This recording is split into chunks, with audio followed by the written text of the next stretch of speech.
Everyone, I'm Steve Savant, host of the Business Insurance Zone, and with me today is Peggy Mace from Outlook Life, the premier life insurance direct to the public on the web. I'm still surprised about how this stuff happens, I have to say.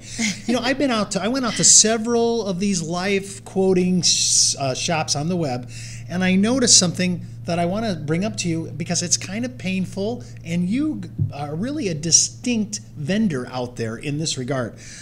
I noticed other quoters quote me the best without regard to my medical test.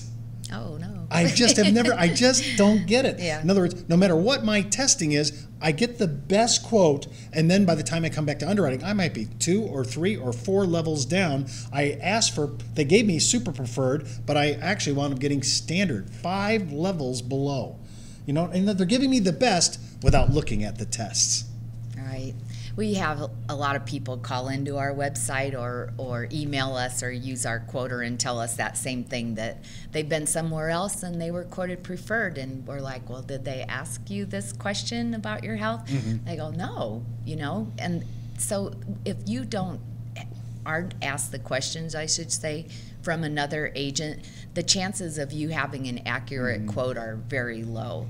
I once saw a blog about Outlook Life, and they wrote that they aren't going to necessarily give you the lowest quote you'll hear, but they're the most upfront and honest agency I've run into.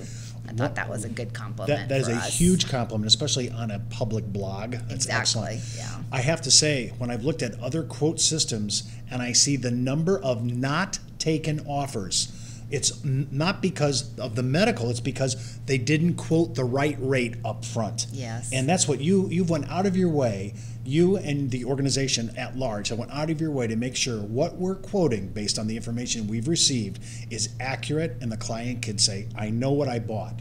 Yes. That's what I want to have the ability as a consumer not to have regret when I go out and use the web, especially in an issue like finance, using life insurance as a protection item. Yeah, good point. Why don't you go ahead and tell everybody the website? Yes, it's www.outlooklife.com. Well, thanks, Peg. That's great. Thank you, Steve.